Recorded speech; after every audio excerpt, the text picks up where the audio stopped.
C previously આપણે તમારું principles of marketing છે એનો યુનિટ નંબર 4 એમાં ડિસ્કસ કરતા હતા અબાઉટ ધી મેક્રો એન્વાયરમેન્ટ અને મેક્રો એન્વાયરમેન્ટની અંદર બી આપણે સેકન્ડ જે છે એ પાર્ટની અંદર આપણે ઇકોનોમિક એન્વાયરમેન્ટ ડિસ્કસ કરતા હતા about the GDP national income unemployment or employment level poverty level how consumer is going to spend it means consumer spending pattern interest rate inflation rate જે છે એ પણ ડિસ્કસ કરી લીધું હવે લાસ્ટમાં તમને આપેલું છે ઇન્કમ લેવલ સી બેઝિકલી તમને એક પર્સપેક્ટિવ આપું છું તમે મેક્રો એટલું બધું ઇનડેપ્થ સ્ટડી નથી કરેલું કોઈ વાંધો નહીં બટ એક પર્સપેક્ટિવ આપું છું કે આપણા દેશની અંદર પ્રેક્ટિકલી ખાલી ગરીબ કે ખાલી પૈસાદાર એવા ક્લાસના લોકો નથી રહેતા બરાબર એક બિલો પોવર્ટી લાઈન કેટેગરી આવે છે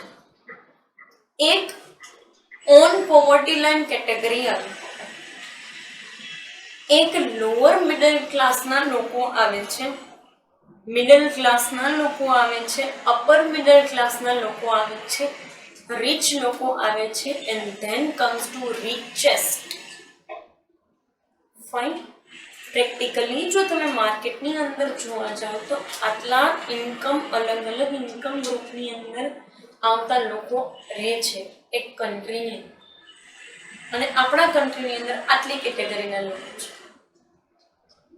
એક બિલો પોવર્ટી લાઈન વાળા on poverty line lower middle class middle class upper middle class rich અને રીચેસ્ટ ફાઇન મારી પાસે 2 બંગલા છે ને 2 ગાડી છે તો હું રીચની કેટેગરીમાં પણ મારી પાસે 1000 વારનો બંગલો હોય ને લેમ્બોર્ગિની હોય મારી પાસે એસ્ટન માર્ટિન હોય તો હું રીચેસ્ટની કેટેગરીમાં ફાઇન સો એક પર્સપેક્ટિવ થ્રુ તમે જાઓ તો માર્કેટરના પોઈન્ટ ઓફ વ્યૂથી વાત કરીએ તો માર્કેટર આટલી બધી કેટેગરીના લોકો જે છે એના માટે ક્યારેય પ્રોડક્ટનું માર્કેટિંગ નહીં કરે fine they are just including certain main categories અને એ લોકો કેટેગરીને પણ સાઈડમાં મૂકીને ઇન્કમ ગ્રુપ વાઇઝ જાય છે જે લોકોની ઇન્કમ 0 થી લઈને 2 લાખ સુધી છે એનું અલગ કેટેગરી 2 લાખથી લઈને 10 લાખ સુધીનું છે એની અલગ કેટેગરી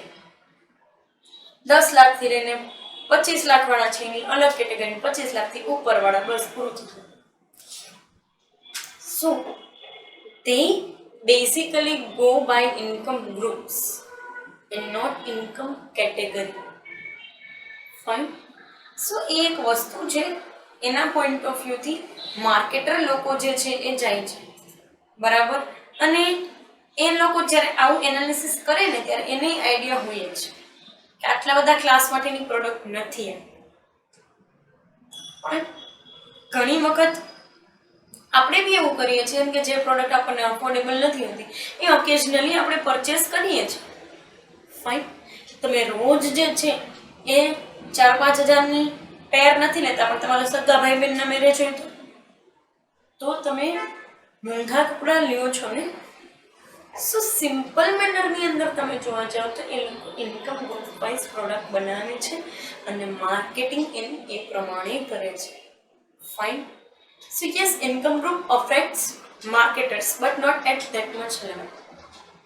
Next, हमने आपको છે natural environment. Yes, natural environment એટલે આપણે નદી, તળાવ, પહાડ એની વાત કરતા નથી. But બિઝનેસના પોઈન્ટ ઓફ વ્યૂથી બિઝનેસને એવા કેટલા રૂલ્સ રેગ્યુલેશન્સ ફોલો કરવાના હોય છે કે જેમાં તમારો બિઝનેસ હકીકતે કોઈ પણ નેચરલ રિસોર્સિસને નુકસાન નથી પહોંચાડતો કે ન પહોંચાડતો હોય એવું તમારે સાબિત કરવું પડે ફાઇન ઇટ મીન્સ કે તમારી કંપની જે છે એ એર પોલ્યુશન નથી કરતી વોટર પોલ્યુશન નથી કરતી લેન્ડ પોલ્યુશન નથી કરતી આવું તમારે બતાવવું પડે અથવા તો તમે જે કાંઈ બી વેસ્ટેજ ડિસ્પોઝ કરો છો એ વેસ્ટેજને તમે રિસાયકલ કરો છો કે નહીં that also you have two specify બરાબર એ વસ્તુ પણ તમારે બતાડવી પડે બીજી વસ્તુ કે તમે સોલર એનર્જીનો કેટલો યુઝ કરો છો તમે ઇલેક્ટ્રિસિટી જે છે એને એનો એક્સેસિવ યુઝ નથી કરતા તમારા બિઝનેસની અંદર, બરાબર. તમારો બિઝનેસ જે છે એ એન્વાયરમેન્ટને પ્રોટેક્ટ કરવા માટે કોઈક જે છે એ પગલાં લે છે કે તમારી કંપનીની પ્રોડક્ટનું પેકેજિંગ નેચરલ પેકેજિંગ છે, એટલે કે તમે સ્પેસિફિકલી જ્યુટ ઓર ક્લોધિંગનું પેકેજિંગ કરીને આપો છો. Fine. So these are the thing that marketer should concentrate over. બરાબર. તો તમે તમારી કંપની જે છે એની પ્રોડક્ટને બીજા કરતાં સુપીરિયર વેથી માર્કેટની અંદર રિપ્રેઝન્ટ કરી શકશો. ઘણી બધી કંપની એવા પેકેજિંગ કરે છે કે જેમાં એ લોકો એવું સ્પેસિફાઈ કરે છે કે ભાઈ આ પેકેજિંગ અમે નેચરલ વેથી બનાવેલું છે, કે નેચરલ રિસોર્સિસનો યુઝ કરીને, કે નેચરલ વેસ્ટનો યુઝ કરીને બનાવેલું છે. અમે આ રીતે જે કાંઈ પણ વેસ્ટેજ વોટર છે એનો યુઝ કરીએ છીએ, રિસાયકલ કરીએ છીએ, અથવા તો અમે અમારી કંપનીનું પેકેજિંગ જે છે એ મટીરિયલને કલેક્ટ કરાવી અને એને રિસાયકલ કરીએ છીએ. Fine. So this is the nature environment that going to affect company. Fine. આગળ તમને કીધું છે ટેકનિકલ એન્વાયરમેન્ટ.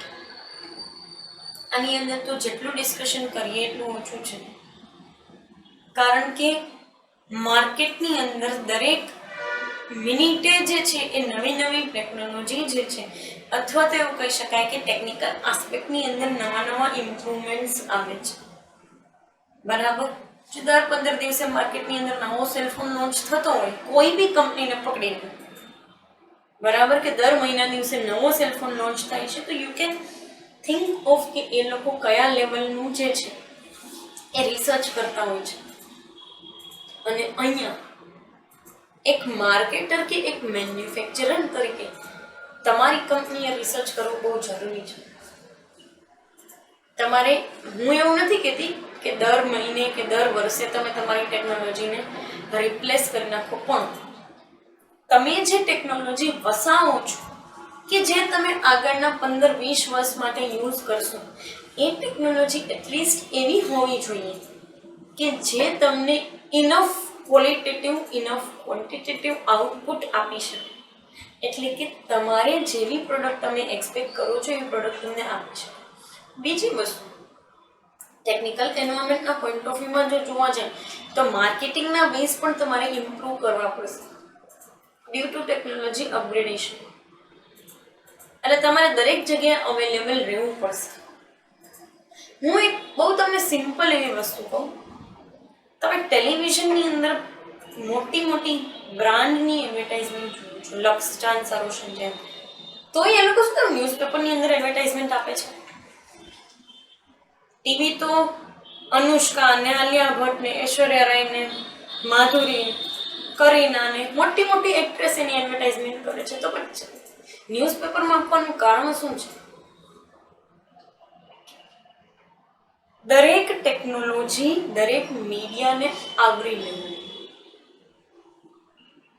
બરાબર. ન્યૂઝપેપર જે લોકો વાંચતા હશે, જે લોકો ટેલિવિઝન જોતા જ નથી, એ તમારી ટીવીની એડવર્ટાઇઝમેન્ટ ક્યારેય નહીં જોવે. તો એ લોકો તો ન્યૂઝપેપરની એડવર્ટાઇઝમેન્ટ થ્રુ જ જાય છે. પછી રેડિયોની અંદર પણ આવે છે. શું કામ?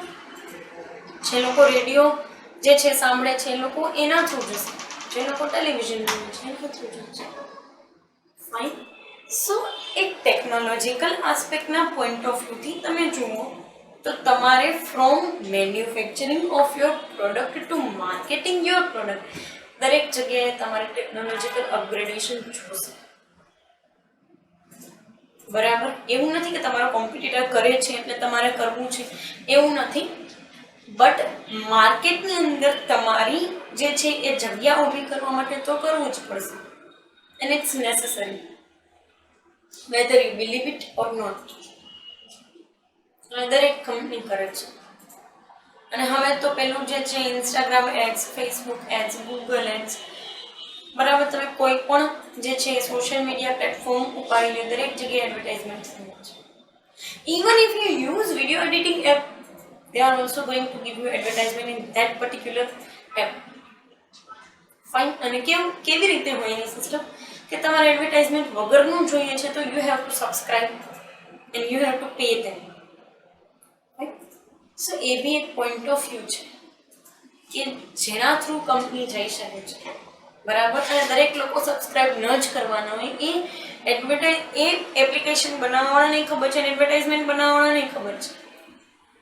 ફાઇન. સો એક પર્સપેક્ટિવ છે. લાસ્ટમાં તમને આપેલું છે સોશિયલ એન્ડ કલ્ચરલ એન્વાયરમેન્ટ. દરેક સોસાયટીની અંદર રહેતા લોકો, બરાબર, દરેક સોશિયલ એન્વાયરમેન્ટની અંદર રહેતા લોકો અલગ અલગ વેથી બિહેવ કરે છે. હું તમને ચોખ્ખે ચોખ્ખું એક વસ્તુ કહી દઉં કે તમે અત્યારે ગુજરાતમાં રહ્યો છો અને એવું બને કે તમારે કોઈ કામથી કે કોઈ જે છે એ રહેવા માટે પણ, બરાબર, સ્ટડીથી તમારે બહારના સ્ટેટમાં જવું પડે, કન્ટ્રી છોડી દો, સ્ટેટમાં જવું પડે. એક જ કન્ટ્રીની વાત કરીએ છીએ એટલે કે ભારત, ઇન્ડિયા, બરાબર, બહારના સ્ટેટમાં જવું પડે. સે ફોર એક્ઝામ્પલ તમે ઉત્તરાખંડ જાઓ છો, હિમાચલ પ્રદેશ જાઓ છો, ચલો ને, તો તમને શું લાગે છે? દે આર બિહેવિંગ લાઈક અસ. મહારાષ્ટ્ર જાઓ છો તો તમને ફેમિલિયર એન્વાયરમેન્ટ મળશે. કેમ? કેમ કે આપણું પાડોશી રાજ્ય છે. પણ તમે તમિલનાડુ જાઓ એટલે આખું તમારું એન્વાયરમેન્ટ જ બદલી જાય. ભાષાથી લઈ અને રહેણી કરણી એ લોકોને બધું બદલી જાય. તો social change also makes difference. અને ત્યાં જઈને તમારી બાઇંગ પેટર્ન બદલી જશે. તમારી ઇન્ડિવિજ્યુઅલની એકની જ વાત કરું છું. તમે જાઓ છો ને એટલે તમારી સોસાયટી બદલે છે તો તમારો બાઇંગ બિહેવિયર પણ બદલે છે. અને એના લીધે માર્કેટરે નહોતું વિચાર્યું, એ વ્યક્તિ પણ એનો કન્ઝ્યુમર બને છે. That's it. Fine. And that's how social environment affect to market. એને ક્યારેય વિચાર્યું હતું કે તમે તમિલનાડુમાં જશો અને બ્રેકફાસ્ટની અંદર ઇડલી ખાશો? તમે ક્યારે એવું વિચાર્યું હતું કે તમે હિમાચલ પ્રદેશ જશો અને પછી ત્યાં રહેશો અને પછી જે ગરમ કપડાં તમે શિયાળા સિવાય ક્યારે પહેરતા નથી એ ડેઇલી બેઝિસ ઉપર પહેરો છો? No. This is the thing. વાત કરીએ કલ્ચરની. અહીંયા તમે અલગ રીતે રહ્યો છો અને હવે તમે કોઈ એવા કન્ટ્રીની અંદર જાઓ છો, ચલો ફોરેન કન્ટ્રી, યુકેની અંદર રહેવા માટે જાઓ છો, લંડનમાં રહ્યો છો, યુકે, યુનાઇટેડ કિંગડમ, તો ત્યાંનો ટાઈમ ઝોન અલગ છે. તો અહીંયા સૂતા હશો એ પ્રમાણે તો તમારું સુવાનું સ્કેડ્યુલ પણ નહીં હોય. અહીંયા જમો છો એ પ્રમાણે તો તમારું જમવાનું સ્કેડ્યુલ પણ નહીં. અને અહીંયા જેવી રીતે એક્ટિવાની ચાવી મારી અને ફટ જાઓ છો, બરાબર, વસ્તુ લેવા, એવી રીતે ત્યાં જશો પણ નહીં. You have to find out vehicle, public vehicle. Fine. So space, culture, society એ જ્યારે બદલાય છે ને ત્યારે માર્કેટર લોકોની સિચ્યુએશન બદલાય છે અને કન્ઝ્યુમર લોકોની પણ સિચ્યુએશન બદલાય છે, બરાબર. So that is particularly going to affect you.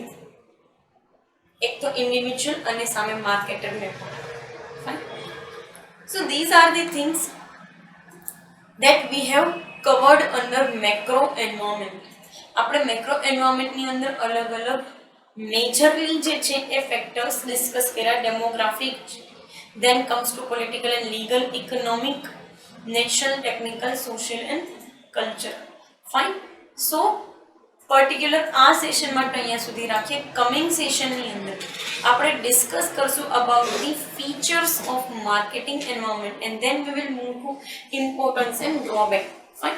So particular આ સેશન માટે અહીંયા સુધી રાખીએ. Thank you so much.